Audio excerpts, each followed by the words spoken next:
पूरा देश एक ही बात जानना चाहता है एंड आई थिंक हर कोई जो शख्स ये देख रहा है पॉडकास्ट वो जरूर जानना चाहता है कि 25 दिन में पैसा कैसे डबल करें।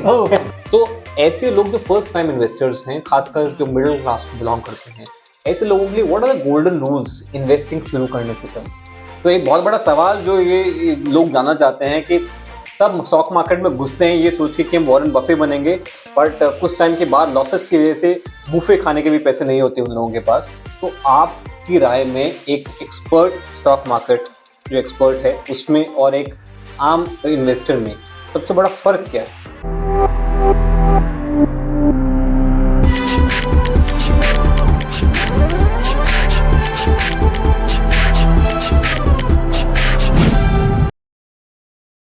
तो कहते हैं बाप बड़ा ना भैया, सबसे बड़ा रुपया, और जो गया मैं स्टॉक मार्केट में ना घर बचा ना रुपया। Hello and welcome to this brand new episode of elevate with Alok, जहां पे मैं आपके लिए लेके आया हूं एक ऐसे गेस्ट जिनकी बातें, थॉट्स और व्यूज सुनने से आपको लाखों करोड़ों का फायदा हो सकता है। Are you interested? So please with your permission let me introduce our extinguished guest for the day, Sanjeev Gupta ji, जो हैं जादूगर फाइनेंशियल मार्केट के। 27 साल के एक्सपीरियंस के बाद now he is a financial expert, और ये आज आपको बताने वाले हैं ऐसी बहुत सी बातें इन्वेस्टिंग को लेके, स्टॉक मार्केट को लेके, फाइनेंशियल गेन को लेके, जिससे कि आपकी लाइफ चेंज हो सकती है। So please watch this podcast till the end and I am sure you will thank me for this podcast. So first of all let me welcome man, thank you so much यहाँ पे आने के लिए। जय श्री राम। जय श्री राम। बहुत बहुत एक मैं कहूंगा ऐतिहासिक लोगों की रिक्वेस्ट थी, एक बहुत बड़ा एक जन सैलाब था कि आप अपने पॉडकास्ट पे किसी ऐसे व्यक्ति को लेके आइए जो हमें इस फाइनेंशियल एक विशियस सर्कल है इससे बाहर निकाल सके और इन्वेस्टिंग के कुछ ऐसे सीक्रेट बता सके जो हर हिंदुस्तानी जानना चाहता है। तो लोगों की बेहद मांग पर, पब्लिक की हैवी डिमांड पर, today we have a financial expert जो आपको एक अनबायस्ड अप्रोच देंगे और बताएंगे कि कैसे आप फाइनेंस और स्टॉक मार्केट और इन्वेस्टिंग की दुनिया में खुद के लिए एक मुकाम बना सकते हैं। So without wasting much of the time, मैं सबसे पहले आपसे पूछता हूं कि पूरा देश एक ही बात जानना चाहता है एंड आई थिंक हर कोई जो शख्स ये देख रहा है पॉडकास्ट वो जरूर जानना चाहता है कि 25 दिन में पैसा कैसे डबल करें। देखिए 25 दिन में पैसा, अभी आपने कुछ दिन पहले न्यूज देखी होगी जी कि लोग 25 लाख रुपए का एटीएम उखाड़ कर ले गए और मात्र 5 मिनट में।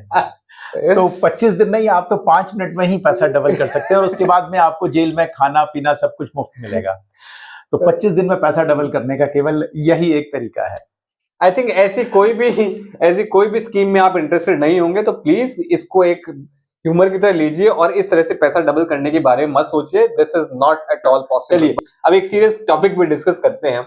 आजकल जिसे देखें, मतलब हर बच्चा, बुजुर्ग, वयस्क, एडल्ट, टीनेजर, इसको देखो फाइनेंशियल मार्केट में ऐसा घुसना चाहता है कि स्टॉक मार्केट का मतलब ये है कि आप इसमें गए तो आप करोड़पति बन के ही बाहर आओगे।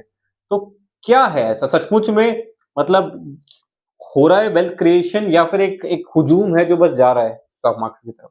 नहीं, देखिए over the period of time wealth तो क्रिएट होगी जी, लेकिन हम किसी भी माध्यम से अगर पैसा बनाना चाहते हैं तो उसके लिए हमें उस माध्यम को पूरी तरीके से समझना होगा।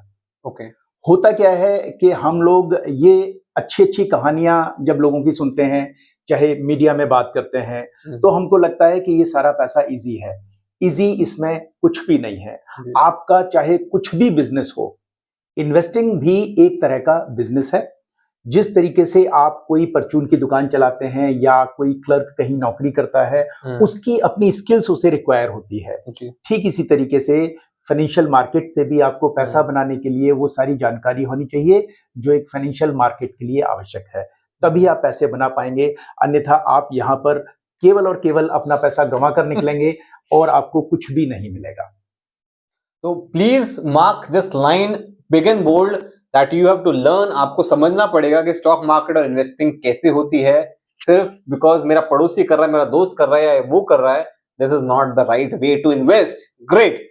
अब हम आपसे जानना चाहते हैं इस वक्त का, इस घड़ी का सबसे बड़ा सवाल पिछले कुछ समय से जब हमने देखा कि स्टॉक मार्केट और निफ्टी, सेंसेक्स की एक दुख भरी कहानी चली आ रही थी, जहाँ पे हर तरफ लाल और एक दरिया बन गया था इन्वेस्टर्स के आंसुओं का।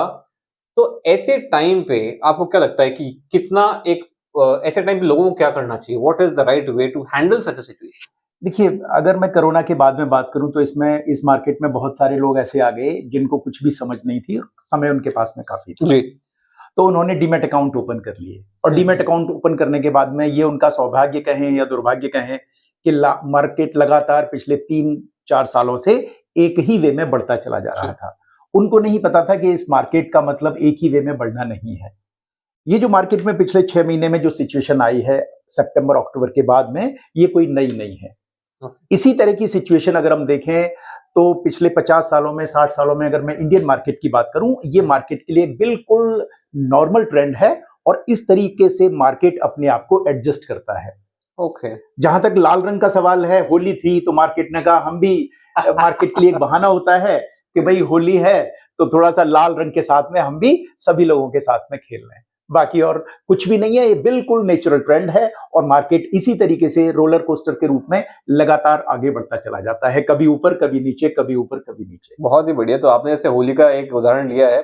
आई थिंक आपकी स्टॉक मार्केट के होली के चक्कर में कई लोगों की होली, तो चिंता की बात नहीं है। आप एतमाद रखिए, आप इत्मीनान रखिए। I think the good time is about to come and this is just a cycle, it's a part of the process. जैसे बात रंगों की हो रही है, तो होली के बाद में आप देखिए कि सबसे पहले क्या आता है, हम होली पर जो गेहूं और जौ की बालियां होती हैं उनको हम जो है भूनते हैं और गेहूं और जौ की बालियां क्या होती हैं, वो हरी होती हैं और हरी होने के बाद में वो गोल्डन रंग में जब पकती हैं तो गोल्डन रंग में तब्दील हो जाती हैं, बदल जाती हैं। तो लाल रंग पहले हरा बना और उसके बाद में वो सोना बन जाएगा। तो आप बिल्कुल निश्चित रहिए, समय के साथ में आपका पैसा भी ग्रो करेगा। तो एक बहुत बड़ा सवाल जो ये लोग जानना चाहते हैं कि सब स्टॉक मार्केट में घुसते हैं ये सोच के कि हम वॉरेन बफे बनेंगे, बट कुछ टाइम के बाद लॉसेस की वजह से बुफे खाने के भी पैसे नहीं होते उन लोगों के पास। तो आपकी राय में एक एक्सपर्ट स्टॉक मार्केट जो एक्सपर्ट है उसमें और एक आम इन्वेस्टर में सबसे बड़ा फर्क क्या है? देखिए, स्टॉक मार्केट के एक्सपर्ट में और एक आम इन्वेस्टर में उतना ही अंतर है जितना एक ओपन हार्ट सर्जरी के सर्जन में और एक आम व्यक्ति में होता है। ओपन हार्ट सर्जरी जब एक सर्जन करता है तो सबसे पहले उसे क्या करना होगा, उसके दिल को निकालने के लिए उसे चीरना पड़ेगा यहां से और उसके लिए उसे बहुत सारी स्किल्स चाहिए जी। 5-6 साल वो एमबीबीएस में लगाता है, फिर उसके बाद में 3 साल वो एमडी करता है और उसके बाद में 2-3 साल वो प्रैक्टिस करता है। उसके बाद में वो करता है कि अब मैं इसमें फ्री होल्ड ऑपरेशन कर पाऊंगा। लेकिन दुर्भाग्य है, वॉरेन बफे की आपने बात की, वॉरेन बफे की आज उम्र तकरीबन 90 साल के आसपास है। जब उनका बहुत सारा पैसा बना, जब दुनिया में वो जाने गए, तब उनकी उम्र 61-62 साल के करीब थी और अपनी उम्र के 14-15 साल से उन्होंने इन्वेस्टमेंट स्टार्ट किया। तो अगर मैं 15 साल से 60 साल तक देखूं तो 45 साल का टाइम फ्रेम के बाद में वो इस लेवल पर पहुंचे कि लोग उन्हें एक इन्वेस्टर के रूप में जानने लगे। आज की डेट में हमारी जो युवा पीढ़ी है वो सोचते हैं कि 45 दिन में ही मैं वॉरेन बफे बन जाऊंगा। इट इज नॉट पॉसिबल जी। तो आपने जहां तक डिफरेंस की बात की, डिफरेंस क्रिएट तब होता है जब आपके पास में एजुकेशन हो, जब आपके पास में टाइम हो। This is full timer. एक एक्सपर्ट, जैसे अगर हम एक एक्सपर्ट की बात करें तो एक्सपर्ट के पास में अपनी एक टीम होती है रिसर्च करने की। एक जनरल इन्वेस्टर के पास में जो न्यूज का सोर्स होता है वो क्या है, मीडिया, न्यूज़पेपर, मैगजीन्स, टेलीविजन, ये सारी चीजें पब्लिक हैं। इंफॉर्मेशन आपके पास में भी है, मेरे पास में भी है। तो अगर सभी लोग इस तरीके से कमाने लगेंगे तो क्या होगा, सब कुछ कोलैप्स कर जाएगा। आप कहेंगे कोलैप्स कैसे कर जाएगा? मान लीजिए आज इंडिया में हर एक व्यक्ति को 3-3 करोड़ रुपए दे दिए जाए तो क्या आपके घर में काम करने वाली आएगी? क्या नहीं आएगी। क्या रिक्शा चलाने वाला रिक्शा चलाएगा? क्या नहीं चलाएगा। तो हमारा सारा सिस्टम एक साथ कोलैप्स कर जाएगा। तो ठीक इसी तरीके से अगर हम स्टॉक मार्केट को देखें तो स्टॉक मार्केट ऐसा नहीं है कि इसमें जो भी एंट्री कर रहा है उस सब के पैसे बनेंगे। पैसे बनेंगे जो धैर्यवान है। स्टॉक मार्केट एक ऐसी जगह है जहां ऐसे व्याकुल लोगों से पैसा उन धैर्यवान लोगों को शिफ्ट होता है जो बुद्धि के साथ में धैर्य रखते हैं। क्या बात है, क्या बात है। जैसे आपने कहा कि हर किसी को 3 करोड़ रुपए मिल जाए तो हमारा सिस्टम कोलैप्स कर जाएगा। क्या यही एक वजह है कि वो खातों में अभी तक 15 लाख रुपए नहीं आए थे, सरकार ने बोले थे? देखिए 15 लाख रुपए से आज की डेट में अगर हम बात करें तो 15 लाख रुपए कोई बहुत बड़ा अमाउंट नहीं है। अमेरिकन सरकार ने कोरोना के टाइम में एक हजार डॉलर हर एक व्यक्ति को दिए थे। भारत सरकार भी जिस तरीके से काम कर रही है, मुझे लगता है कि हर एक व्यक्ति को 15 लाख रुपए देना भारत सरकार के लिए कोई बहुत बड़ी बात नहीं होगी अब से 10-15 साल के बाद में। तो ये केवल और केवल जुमला था जो ये कहा गया था कि अगर हम अपने सारे पैसे को, ब्लैक मनी को इकट्ठा कर लें तो सभी के पास में 15 लाख रुपए आ जाएंगे। उससे भी समाज में डिफरेंसेस क्रिएट होंगे, अव्यवस्था क्रिएट होगी। तो हमेशा सरकार को ब्लेम करना अच्छी बात नहीं है। सरकार जो करती है आपके भले के लिए ही करती है। एक बड़ा ही फैंसी टर्म है जो हमारे इन्वेस्टिंग की दुनिया में है, जिसके लिए काफी पागलपन, एक जुनून रहता है, वो है आईपीओ। तो लोगों को लगता है आईपीओ में पैसा डाल दो तो बस किस्मत खुल गई। आपको क्या लगता है रिटेल इन्वेस्टर्स के लिए आईपीओ कितना सेफ है? देखिए आईपीओ एक प्राइमरी मार्केट कहलाता है। आईपीओ का मतलब होता है इनिशियल पब्लिक ऑफर। जब कोई कंपनी पहली बार अपने मार्केट में शेयर निकालती है तो वहां से हम कंपनी से डायरेक्ट शेयर ले सकते हैं। अगर हम अब से 10-15 साल पहले की बात करें तो कंपनी के जो ऑफर होते थे वो ज्यादातर 10 रुपए पर होते थे। लेकिन अभी क्या है, कंपनी अपने सारे प्रॉफिट को और अपनी बैलेंस शीट को बहुत अच्छा करके और फिर मार्केट में जाती है। तो ज्यादातर केसेस में जो होते हैं आईपीओ, वो मार्केट के वैल्यूएशन के करीब ही होते हैं। ओके। अब चूंकि इतने लोग मार्केट में पैसा लगाते हैं तो सारे लोगों को मिलना भी संभव नहीं है। अब आपने मान लीजिए 15,000 रुपए के थ्रू आईपीओ में अप्लाई किया, आपको 15,000 के शेयर मिले। अगर वो 15,000 के 20,000 भी हो गए तो उससे कोई आपका जीवन बहुत ज्यादा चलने वाला नहीं है। ये तो बात हो गई सक्सेसफुल आईपीओ की। लेकिन बहुत सारे आईपीओ सक्सेसफुल नहीं भी होंगे तो आपका जो एवरेज रिटर्न आएगा वो वही रह जाएगा। आपको 10 आईपीओ में आपने अप्लाई किया, 3 में आपको अलॉटमेंट मिल गया और बाकी के 7 में आपको अलॉटमेंट नहीं मिला, और या फिर आपको ऐसे आईपीओ में अलॉटमेंट मिल गया जिसका जो लिस्टिंग प्राइस है वो लिस्टिंग प्राइस से 50% नीचे खुला है। तो अल्टीमेटली आप जहां से चले थे आप वहीं पहुंच गए। तो आईपीओ भी कोई ऐसा नहीं है कि आपकी कोई बहुत ज्यादा लॉटरी लग गई है। तो इस तरीके से आईपीओ अच्छा होता क्या है कि जब भी हम इन्वेस्टमेंट करते हैं तो लगातार उसी के बारे में सोचते रहते हैं, तो उससे भी हमारा माइंड काफी डिस्टर्बेंस होता है। तो आप एक एक्सपर्ट के थ्रू जाइए, अपनी सारी चीजों को देखिए और उसके बाद में ही आप आईपीओ में अप्लाई कीजिए। और जैसा कि एक सबकी एक दुखती रग है कि जिस आईपीओ में आप चाहते हैं कि सब्सक्रिप्शन मिले उसमें कभी नहीं मिलता, उसमें ज्यादातर नहीं मिलता, और जो आपको नहीं चाहिए आप आधे मन से करते हैं उसमें जरूर मिलता है। तो क्या कोई मंत्र है ऐसा जो फूकना पड़ता है? नहीं, एज पर दी सेवी उसमें लॉटरी निकलती है। लॉटरी निकलने के बाद में अगर आपका लक होगा तो आपका वहां पर नंबर आ जाएगा, और अगर लॉटरी में नहीं निकला तो आपका नंबर नहीं आएगा। Oh, so the bottom line is what the luck. एक और सवाल जो बहुत से लोग मन में रखते हैं और शायद इन्वेस्टिंग करना चाहते हैं बट कहीं ना कहीं डरे हुए हैं, सहमे हुए हैं, बिकॉज उनको लगता है कि पैसा डूब जाएगा।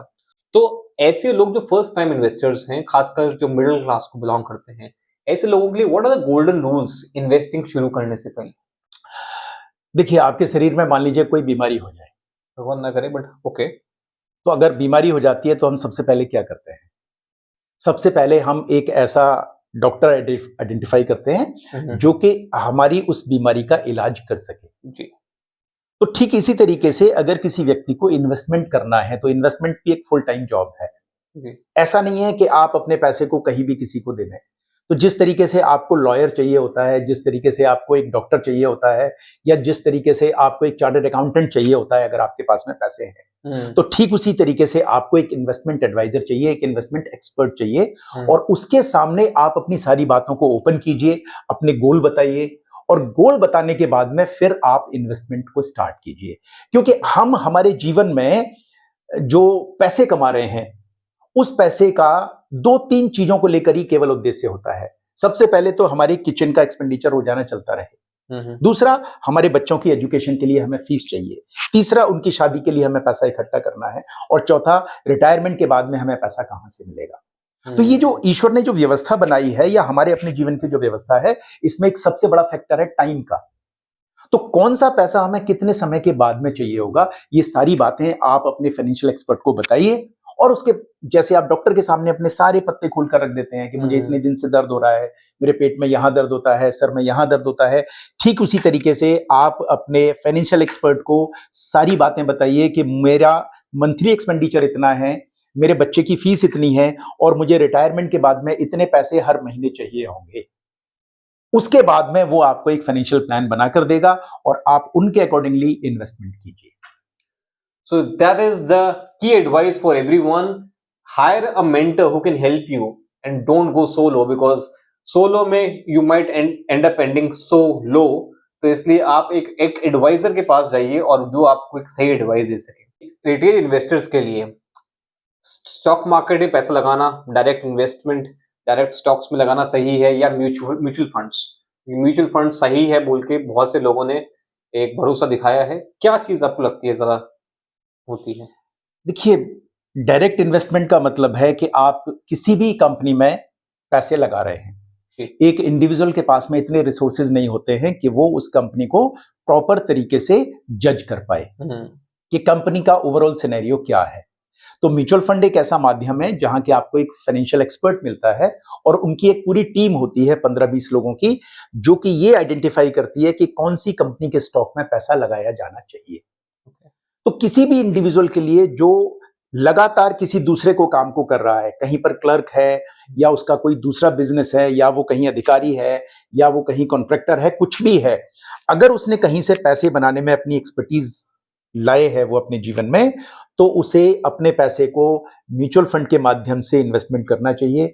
और म्यूचुअल फंड के माध्यम से अगर मैं सेंसेक्स की बात करूं और निफ्टी की बात करूं, तो सेंसेक्स और निफ्टी ने भी पिछले तकरीबन 40-45 सालों में 15% का रिटर्न दिया है, जो कि इन्फ्लेशन से तकरीबन 2 गुना है।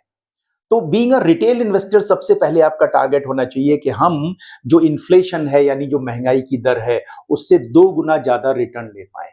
और म्यूचुअल फंड ये काम आपको आसानी से करके दे सकता है। तो एक रिटेल इन्वेस्टर को डायरेक्ट इक्विटी में पैसा लगाने के बजाय म्यूचुअल फंड के माध्यम से पैसा लगाना है। बहुत ही बढ़िया। लेकिन उन लोगों के बारे में क्या कहें जिनको सबसे अच्छा ऑप्शंस दिखता है ऑप्शंस ट्रेडिंग? ऐसे लोग ऐसे लोगों के साथ हमारी पूरी हमदर्दी है और कुछ लोग हमारे स्टूडियो में भी बैठे हुए हैं ऐसे। तो इन लोगों के लिए आप क्या कहना चाहते हैं?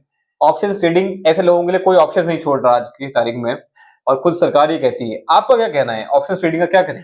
देखिए, ऑप्शन का मतलब ये है कि आपके ऑप्शन ट्रेडिंग के बाद में दूसरे ऑप्शन आपके खत्म हो जाएंगे। सबसे पहले तो आप एक चीज ये जान लीजिए। अगली चीज, ऑप्शन ट्रेडिंग्स में आपके पास में 100 रुपए हैं और आप 1 लाख रुपए का माल ले लेते हैं, आप 10,000 रुपए का माल खरीद लेते हैं, तो वहां जरा सी भी स्विंग आती है तो आपकी जो मूल मनी है वो सारी बिना किसी ऑप्शन के निकल जाती है। तो ये ऑप्शन ट्रेडिंग है या जो भी दूसरे फ्यूचर एंड ऑप्शंस हैं, ये सारे के सारे जो एक्चुअल बिजनेसमैन है उसको हेजिंग के लिए बनाए गए हैं। ये एक आम आदमी के लिए, उसको लगता है कि मैं यहां पर 10,000 रुपए लगाऊंगा और मेरे वो तुरंत 1 लाख रुपए बन जाएंगे। हो सकता है ऐसा 2-3 बार हो जाए, लेकिन एक झटका ऐसा आएगा कि आपने जो 2-3 लाख रुपए बनाए हैं और जो आपने उसमें 10-20 हजार रुपए लगाए थे, वो सारा पैसा आपका साफ हो जाएगा and you have no options. आपकी बात में मुझे अपने मित्र की कहानी याद आ गई। उन्होंने ऑप्शन ट्रेडिंग स्टार्ट किया और खुद के साथ साथ उन्होंने अपने मकान मालिक को भी ऑप्शन ट्रेडिंग में कर दिया। Very good. अब 1 साल के बाद अब वो दोनों किराए के मकान में रहते हैं। फैंटास्टिक।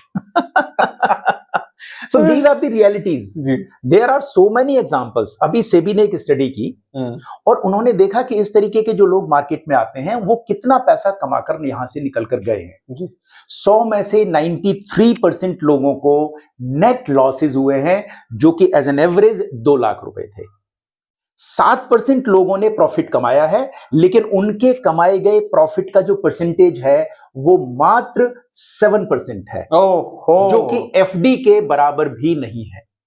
क्योंकि कई बैंक आपको 8% तक की एफडी देते हैं, लेकिन उन्होंने जब 3 साल के बाद में अपने डाटा को चेक किया और देखा कि जितना पैसा मैंने लगाया था और जितना मेरे को अर्निंग हुई है, आउट ऑफ 100 only 7% लोग earn 7% interest only for the period of 3 years.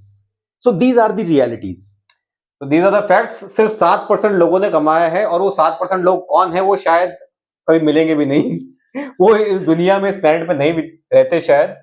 तो ये एक एक उन लोगों के लिए एक बहुत बड़ी एक एक मैसेज है, बहुत बड़ा एक संदेश है, जो इस लत के मारे ना सिर्फ अपना जीवन खराब कर रहे हैं बल्कि औरों का भी जीवन खराब कर रहे हैं। Please come out of option trading.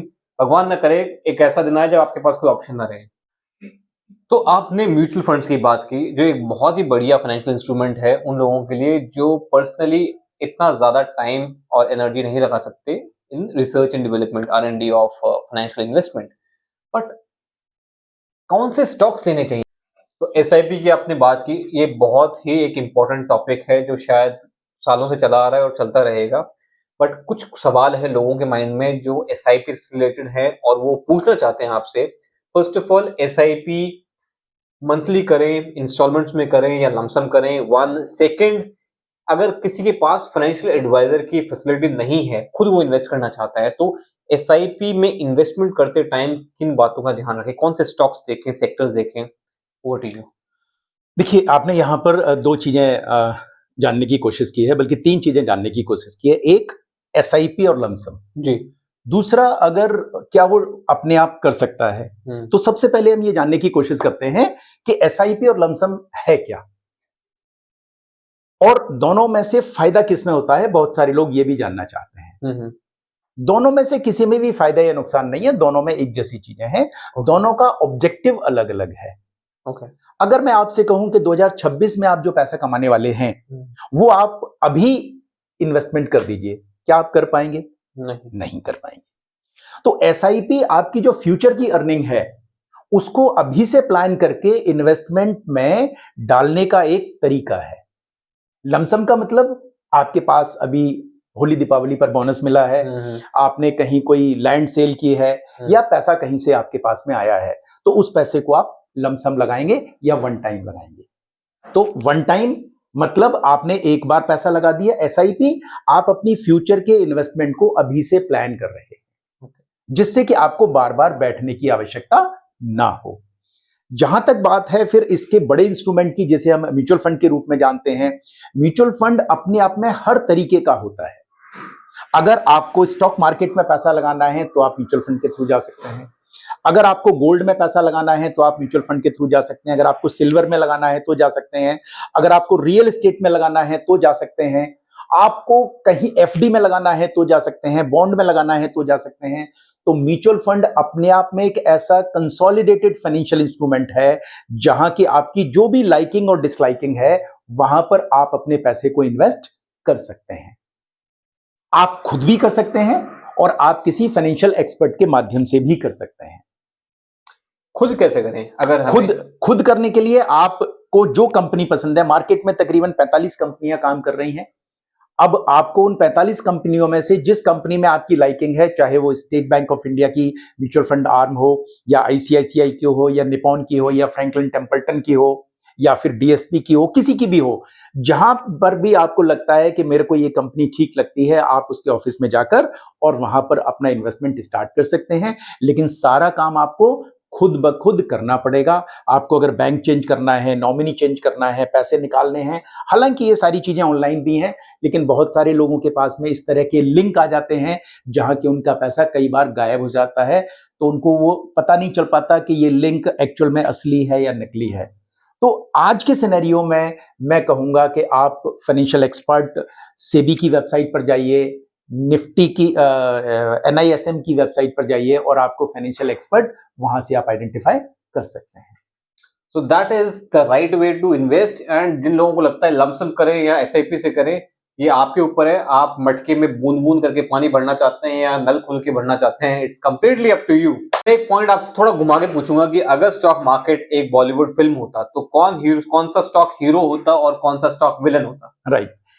देखिए, हमारे जीवन में हमेशा हीरो और विलन शुरू से चलते चले आए हैं जी। चाहे वो कलयुग हो, सतयुग हो, पहले भी देवता और राक्षस हुआ करते थे। ऐसे ही हिंदी फिल्मों में भी हीरो और विलेन होते रहे हैं। तो स्टॉक मार्केट उससे अछूता नहीं रह सकता। अगर हम पिछले 40-50 सालों की बात करें तो यहाँ बहुत सारे हीरो हुए हैं, जैसे TCS हो गया, रिलायंस हो गया।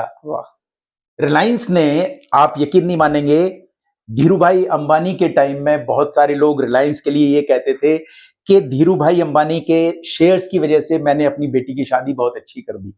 सो these are the heroes. L&T हो गया या फिर विप्रो हो गई, बहुत सारी कंपनियां हैं जो हीरो के रूप में है। विलेन भी हैं यहां पर। जैसे विलेन की मैं बात करूं तो सत्यम, जिन्होंने शादी तोड़वा दी। शादी तोड़वा भी सकते हैं। अगर पिता ने कोई ऐसा सोचा कि मैं अपनी बिटिया की शादी में 10 लाख रुपए लगाऊंगा और उसका शेयर 100 रुपए से 7 रुपए पर आ गया। ओहो। जैसे यस बैंक, ओहो। जैसे जयप्रकाश एसोसिएट्स। यस बैंक के तो इतने सारे दुखी लोग हैं, शायद मैं क्या कहूं, मेरे भी आंसू निकल जाएंगे। तो और बताइए, कौन सा विलन आपको तंग करता है? नहीं, अब उन विलेन को आइडेंटिफाई करना, उन हीरोज को आइडेंटिफाई करना। अच्छा, बहुत सारे लोग मुझसे ये भी कहते हैं कि साहब एक शब्द हमको बड़ा अच्छा लगता है कि पैसे डालिए और भूल जाइए। ये भी सत्य नहीं है। ये भी बहुत बड़ा गिमिक्स है। अब से अगर मैं 30-35 साल पहले की बात करूं तो 2 कंपनियां हुआ करती थी, एक इन्फोसिस और एक सिल्वर लाइन। सिल्वर लाइन का नाम सुना है आपने? जी नहीं सुना।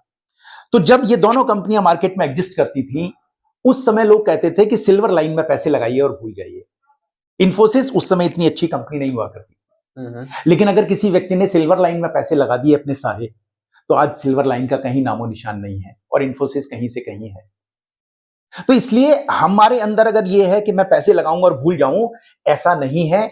मार्केट में भी हमको रेगुलर वे में व्हाट एंड वेट करने के बजाय, देखने और लगातार करने के बजाय हमको उनको लगातार अपडेट भी करते रहना चाहिए और वो काम केवल और केवल एक एक्सपर्ट ही कर सकता है। दूसरी चीज होता क्या है, बहुत सारे पेरेंट्स मेरे से कहते हैं कि देखो हमारा बच्चा है 23-24 साल का है, मैंने इसको 10,000 रुपए दे रखे हैं, 20,000 रुपए दे रखे हैं। अब वो 10-20,000 रुपए का मान लीजिए उसने 3 गुना पैसा कर लिया। 10,000 का कितना कर लिया? 30,000। हाँ। अब 30,000 रुपए से क्या उसका जीवन चल जाएगा? नहीं। और वो अपना सारा जो प्रोडक्टिव टाइम है वो उन 30,000 रुपए में लगा रहा है और उसके पास में एक्सपर्टीज कुछ नहीं है। वो केवल मीडिया न्यूज देख रहा है। उसको ये नहीं पता कि जिस कंपनी में मैं पैसे लगा रहा हूं एक्चुअल में उस कंपनी का ऑफिस है भी है या नहीं है। और 10 महीने बाद, 15 महीने के बाद में एक ऐसा टाइम आता है कि उसका वो सारा पैसा गायब हो जाता है। तो इस तरीके से हमको ये काम एडहॉक रूप में नहीं करना चाहिए। क्यों नहीं करना चाहिए? क्योंकि जैसे कई मैं ऑफिसेज में जाता हूं तो वो कहते हैं कि सर मैं तो डायरेक्ट शेयर खरीद लेता हूं। अब कि नहीं, ये तो बड़ा रिस्की है। कि अगर रिस्की नहीं सर, 25,000 लगाए हैं, अब उस 25,000 के मान लीजिए उसने 50,000 कर लिए, लेकिन जिस ऑफिस में काम करते हुए वो अगर अपनी स्किल्स को एनहेंस करता तो हो सकता है 1 लाख की सैलरी वो 1.25 लाख कर लेता बिकॉज ऑफ स्किल एनहेंसमेंट। लेकिन वो अपना सारा प्रोडक्टिव टाइम उस 25,000 के शेयर में लगाता है और इंफॉर्मेशन का फ्लो क्या है? केवल और केवल सोशल मीडिया, और उससे उसे कोई गेन नहीं हो रहा है। तो मैं हमेशा, अभी आपने देखा कि एक बंदे ने YouTube पर देखकर अपने हार्ट की या अपने शरीर की सर्जरी करने की कोशिश की और फिर उसको हॉस्पिटल ले जाना पड़ा। सो ठीक इसी तरीके से चाहे YouTube हो या आपका Instagram हो या Facebook हो, इन पर आने वाले जितने भी इन्फ्लुएंसर हैं, ये सारे के सारे केवल और केवल अपनी व्यूअरशिप बढ़ाकर पैसे बना रहे हैं। इन्होंने, अगर इतना आसान होता पैसे बनाना, तो ये खुद स्टॉक मार्केट से पैसे बना सकते थे। ये अपनी व्यूअरशिप बढ़ाने के लिए आपको लगातार बताते नहीं। This is very important. अगर आपको कोई टिप देता है कि इस स्टॉक में लगाओ, ये खरीदो, ऑप्शन ट्रेडिंग में लगाओ, please do not believe, because ये आपके पैसे के साथ एक बहुत बड़ा धोखा हो सकता है। Do not trust anyone and everyone on your tips. आजकल बहुत सारे लोग फाइनेंस गुरु बने बैठे हैं, इंस्टाग्राम पे, टेलीग्राम पे, यूट्यूब पे, और ऐसे ज्ञान बांटते हैं जैसे इनकी टिप डालो और पैसा 10 गुना हो गया। क्या ऐसे लोगों की फाइनेंशियल टिप्स रिलायबल हैं या फिर हमें इन सब से बच के रहना चाहिए? Please if you can. देखिए, इस तरह के जितने भी सोशल मीडिया इन्फ्लुएंसर्स हैं, मैं दोबारा से ये कहूंगा कि ये केवल और केवल अपनी व्यूअरशिप बढ़ा रहे हैं। कोई भी फाइनेंशियल इन्फ्लुएंसर से अगर आप उससे उसकी बैलेंस शीट पूछें कि आपने स्टॉक मार्केट से कितना पैसा कमाया या कितना पैसा बनाया, आप हमें ये बताइए, अपना ITR के थ्रू बताइए, आपको 0 फिगर मिलेगी। किसी भी फाइनेंशियल इन्फ्लुएंसर ने अपने खुद की ट्रेडिंग के माध्यम से पैसा नहीं बनाया है और यह संभव नहीं है। क्योंकि जब हम बात करते हैं म्यूचुअल फंड की, तो म्यूचुअल फंड के पास में 15 लोगों की, 20 लोगों की टीम होती है, और वो 15-20 लोगों की टीम जाकर कंपनी के विजिट करती है, उनकी बैलेंस शीट देखती है। और एक्सपर्ट भी ऐसा नहीं होता कि वो ओपन मार्केट से सभी सेक्टर्स का जानकार है। उन 15 लोगों में से एक बंदा केवल और केवल इंफ्रा के शेयर देखेगा, एक बंदा केवल और केवल आईटी के शेयर देखेगा, और उसके बाद में वो डिस्कशंस करते हैं, उनके डायरेक्टर से जाकर मिलते हैं, उनके सीईओ से जाकर मिलते हैं, उसके बाद में वो डिसाइड करते हैं कि हमें इस कंपनी का शेयर लेना है या नहीं लेना है। लेकिन दुर्भाग्य से हम में से बहुत सारे लोग जो सोशल इन्फ्लुएंसर्स के माध्यम से स्टॉक मार्केट में इन्वेस्टमेंट करते हैं, उनको ये भी नहीं पता होता कि जिस कंपनी में पैसे लगा रहा हूं मैं, उसका पीई रेशियो क्या है। और जब मैं पूछता हूं कि इसका पी रेशियो क्या है, तो वो कहते हैं कि सर ये पी रेशियो क्या होता है। दुखद है, ये एक बहुत बड़ा एक कंसर्न है कि आप एक ऐसे इंसान के टिप मान रहे हैं जो आपको पता नहीं आपको जीवन में कभी मिलेगा, वो कहाँ रहता है, उसको खुद कितनी नॉलेज है, और हम अपनी मेहनत की कमाई उसको दे देते हैं। कृपया ऐसा मत कीजिए। अब भरे हुए दिल के साथ कुछ हंसी मजाक की बातें हो जाएं, क्योंकि माहौल थोड़ा टेंस हो गया है। तो मैं आपसे जानना चाहूंगा कि अक्सर कहा जाता है कि स्टॉक मार्केट और शादी में बहुत सारी समानताएं होती है। स्टॉक मार्केट और शादी में बहुत सारी सिमिलैरिटीज होती हैं, समानताएं होती हैं। आपको क्या लगता है, what is the commonality similarity between marriage and stock market? ये जो स्टॉक मार्केट और शादी है, जिसको समानता की आप बात कर रहे हैं, ये केवल और केवल सोशल मीडिया के द्वारा फैलाई गई अफवाह है। आप अगर स्टॉक मार्केट से पैसा कमाना चाहते हैं तो सबसे पहले आपके पास में जानकारी होनी चाहिए। जानकारी के बाद में जो सबसे दूसरा बड़ा काम है वो है कि आप किसी भी स्टॉक के साथ में शादी मत कीजिए। क्योंकि आज वो एक्स पोजीशन पर है, कल वो गायब भी हो सकता है। आप फिर से यस बैंक क्या दिला रहे हैं? यस बैंक है, या आज के सिनेरियो में आप देख लीजिए इंडसइंड बैंक। अब से तकरीबन 2 महीने पहले उसका शेयर 1600 रुपए का था और अभी 600 रुपए का चल रहा है। तो अंदर ही अंदर किस कंपनी में क्या चल रहा है आपको नहीं पता होगा। तो आपने अगर उस स्टॉक से शादी कर ली है तो हो सकता है आपके पैसे बन जाएं, और ऐसा भी हो सकता है कि आपके पैसे बिल्कुल भी ना बने और आपकी जो मूल रकम है वो भी डूब जाए। तो आप स्टॉक मार्केट से शादी कभी मत कीजिए, और अपने पोर्टफोलियो को लगातार अपडेट करते रहिए as per the market situations. Stock market से शादी कभी मत कीजिए, क्योंकि हो सकता है स्टॉक मार्केट की वजह से जो शादी है वो कहीं टूट ना जाए। Okay, thank you so much. और आखिरी में कोई मैसेज आप पास ऑन करना चाहें करंट सिचुएशन में, बिकॉज लोग कह रहे हैं मार्केट डूबा हुआ है, ये बहुत परफेक्ट टाइम है खरीदने का, फिर जब बढ़ जाएगा तो अमीर हो जाएंगे, करोड़पति हो जाएंगे। So what do you think, is this the right time to make purchase decision? देखिए, भारत की जो सफलता स्टोरी है और अगले तकरीबन 15-20 साल की अगर हम इकोनॉमी की बात करें तो बहुत स्ट्रांग है। ओके, ये मार्केट में कोई पहली बार गिरावट नहीं आई है। मार्केट इस गिरावटों को देखते हुए, इन गिरावटों को अडॉप्ट करते हुए ही आज यहां पर 70-75 हजार और 85 हजार तक गया है। तो सबसे पहले तो आपको इस गिरावट से डरने की आवश्यकता नहीं है। दूसरी चीज, आपको लगता है कि मार्केट यहां से और नीचे जाएगा या मार्केट यहां से ऊपर चला जाएगा, तो आप अपने पैसे को एक साथ डालने के बजाय एसटीपी रूट के थ्रू डाल सकते हैं। एसटीपी का मतलब होता है सिस्टमेटिक ट्रांसफर प्लान, जो म्यूचुअल फंड में भी अवेलेबल होता है और किसी स्टॉक में भी अवेलेबल होता है। यानी आप हर दिन स्टॉक को बाय कीजिए, या हर हफ्ते स्टॉक को बाय कीजिए, या हर महीने स्टॉक को बाय कीजिए। तो इसकी कोई भी लिमिट नहीं है। जब मार्केट 10,000 था, जब मार्केट ने पहली बार 10,000 पॉइंट को अडॉप्ट किया, तो भी लोग कहते थे कि मार्केट तो अपनी पीक पर पहुंच गया। लेकिन क्या मार्केट 10,000 पर रुका? मार्केट 20,000 आया, मार्केट 25,000 आया, 50,000 आया और 85,000 आया। तो मार्केट और हम अगर अपनी बात करें, मुझे और आपको भी एक दिन ऊपर जाना है और मार्केट को भी एक दिन ऊपर जाना है। यहां इस लेवल पर कोई भी नहीं रहेगा, उसके खिलाड़ी बदलते रहेंगे। अगर मैं बीएसई के सेंसेक्स की बात करूं या निफ्टी के एनएसई की निफ्टी की बात करूं, उसमें भी बहुत सारी अगर कंपनियां परफॉर्म नहीं करती हैं तो बीएसई का जो मैनेजमेंट है वो उन कंपनियों को हटाकर दूसरी कंपनी ले जाएगा, और एक दिन ऐसा आएगा, हम हो सकता है जिंदा ना रहें, लेकिन मार्केट अभी 75,000 है, तो मार्केट 2 लाख भी होगा और मार्केट 5 लाख भी होगा। क्या बात है, क्या बात है। आपने कहा हमें भी ऊपर जाना है, स्टॉक मार्केट को भी ऊपर जाना है, पर इनमें बहुत बड़ा फर्क है। काश हम स्टॉक मार्केट ऊपर जाते रहे और हम स्टॉक मार्केट के साथ ही जाते जाएं। ठीक है। तो आज की सबसे बड़ी टिप ये है कि आप इन्वेस्ट कीजिए, नॉलेज लीजिए एंड भरोसा रखिए, बिकॉज जल्दबाजी में किया हुआ कोई भी काम सही नहीं होता और बिना ज्ञान के किया हुआ कोई भी इन्वेस्टमेंट अच्छा नहीं होता। एंड मोस्ट इंपॉर्टेंटली जो कहते हैं कि इन्वेस्ट कीजिए और भूल जाइए, ध्यान रखिए कहीं उनको भूलने की बीमारी तो नहीं है। Thank you so much for your time, it was wonderful. आपने जो भी हमारा ज्ञानवर्धन किया है, जो भी आपने फाइनेंस रिलेटेड टिप्स दिए हैं, आई एम श्योर हमारे व्यूअर्स को बहुत बहुत फायदा होने वाला है। And do not forget, we will be back with yet another episode on the financial tips and ज्ञान, because this topic is never ending और हम बहुत कुछ आपसे आगे भी सीखते रहेंगे। Thank you everyone and it is wonderful opportunity to welcome you. धन्यवाद। Thank you so much.